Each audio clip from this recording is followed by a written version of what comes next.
Live from Rialto, California, Mark Flores presents Retro Collecting 101.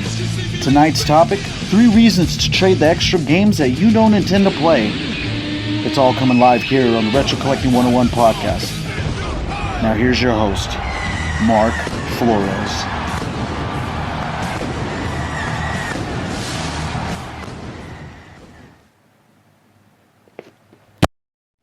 Thank you guys for tuning in to another episode of Retro Collecting 101. I am your host, Mark Flores.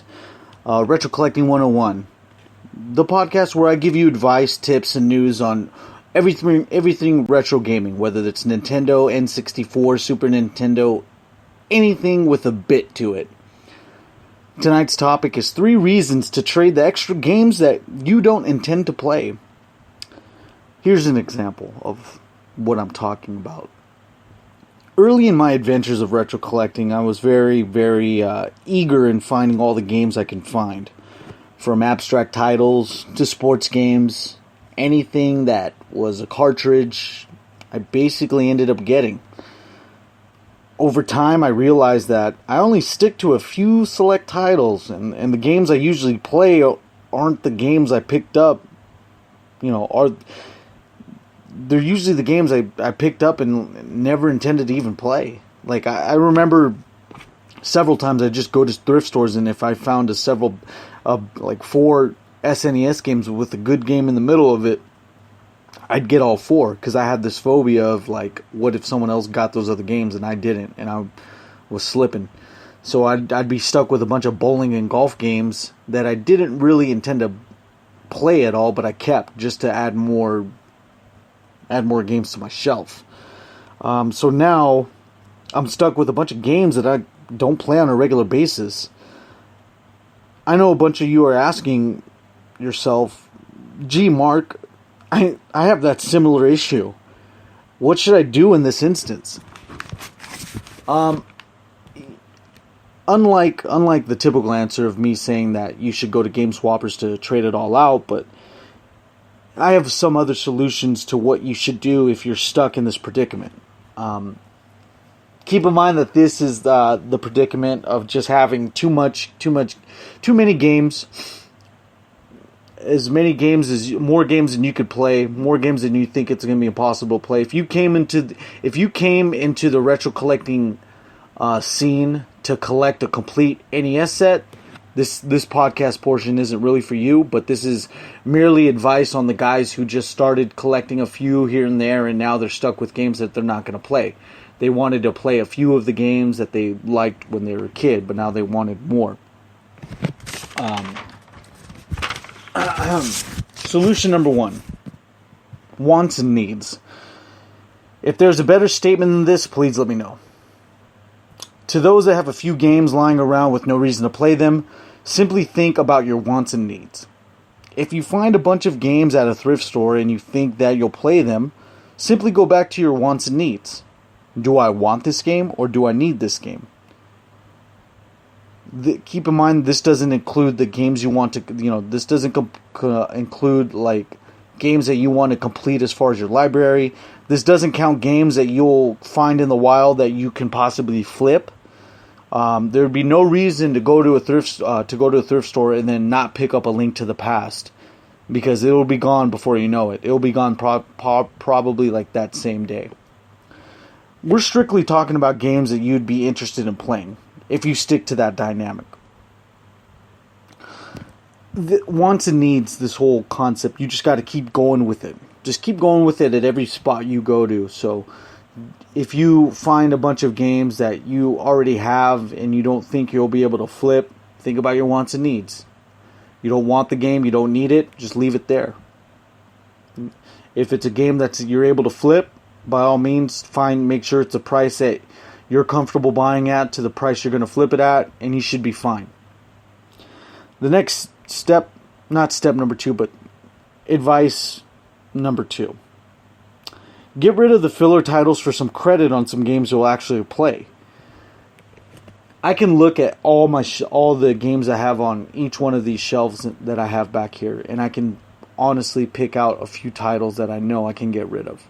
It's going to come a day where I'm going to do some spring cleaning around my house, and actually pick apart some of my Nintendo shelf and some of my Sega Genesis games, my Nintendo 64 games, and I'm gonna see what games I'm gonna keep and what games I'm not.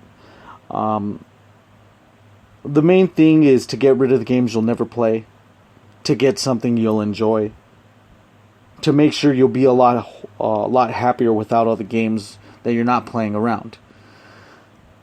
You need to get something out of nothing. And with the games that you have, like the sports titles, the games that you won't ever play, think of those as nothing.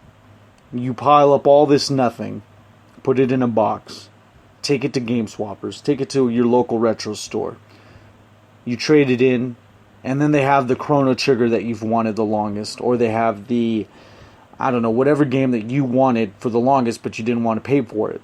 You'll now have credit for it because you turned in so much volume that you're going to be due up for a lot of credit to trade in, to do whatever you want with. That is the best piece of advice out of this whole podcast. I mean, there's still a third one, but that was one of the key points that I wanted to bring out for you, just to make sure that you know that if you have a bunch of filler titles, you can turn a lot of those games into actually one thing that you've wanted and needed. Going back to wants and needs at the previous point. The third piece of advice I want to tell you is this: have fun with the hobby. And if you're not having fun with your hobby, then you need to get back to where you started from. This culminates from point 1 and point 2 to this third point when I say that you initially intended yourself to get into this retro collecting scene to just play the games that you wanted to play. But then you caught the bug to buy any and every which game, to buy whatever lots you did on Craigslist, to buy whatever lots you did on OfferUp, and now you're stuck with a bunch of games just piling up everywhere, and you don't intend to play Jack Nicklaus Golf, you don't intend to play Jackal for the NES. I mean, these are several examples, but you know what I mean. You just have a bunch of doubles, it's just a lot of extra stuff that you don't intend to do.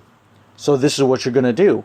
If you have a bunch of doubles, a bunch of extra filler games, you just either take them to your local retro game store, like Game Swappers, or you just flip them, get more money out of it, and use that money to buy the games that you actually want, and then you'll actually play. There's going to be a lot more space around your shelves where you display your collection, but you'll have a lot more quality than quantity. At the end of the day, the retro collecting scene is what you make of it. More importantly, the phrase to leave you with again on this podcast is have fun with your hobby. If you're not having fun, then you need to get back to where you started from. As soon as you get back to the roots of where you've actually started with retro collecting, you'll realize, wow, from where I started to where I'm at now, I have a bunch of games that I collected that I didn't intend to collect, but I got them anyway. Now, I want to get back to where I started from, where I have a bunch of games that I initially wanted to play. So take those games, have a game plan, and initiate that game plan to get yourself games that you'll play. It's simple. It's very simple. And I had to take that advice a couple times myself. And it got to the point with me where I had a bunch of stuff that was piling up in my room, and it was getting very, very stressful because I was thinking to myself, wow, this is a lot of shit around my room. At one point I had 20 plus Nintendo 64s that I did not know what to do with, but I got rid of them and I got games that I actually wanted, and now I have actually a lot of quality than quantity, and I'm happier. It's a great example, but you'll find your success story. You'll find your happiness at the end of the rainbow. You'll end up finding it. As long as, remember, I hate to restate for the thrice time, but have fun with your hobby. If you're not, then you need to get back where you started from. that's all we have for the Retro Collecting 101 podcast. I want to let you know that the Retro Collecting 101 podcast is brought to you by Game Swappers. Game Swappers. Buy, sell, and trade your retro games and next-gen consoles. That's PS4 and Xbox One. You can come into contact with Game Swappers via Instagram at GAMESWAPPERS. That's GAMESWAPPERS. Game Swappers. Buy, sell, and trade. Keep in mind, guys, this Saturday at the Finish Line Sports Bar and Grill in Pomona, California, I believe it's going to be at 6 or 7 o'clock. It's going to be the Retro Respect Bar and Arcade event.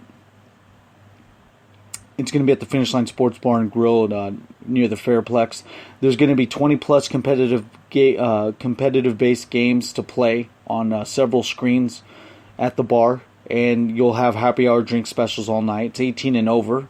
21 and over will be permitted to drink, of course. But it's going to be a great venue. I personally went around the venue itself, and I know that it's actually really good. It's the same venue that Game Swappers holds the Retro Respect event every last day of the month.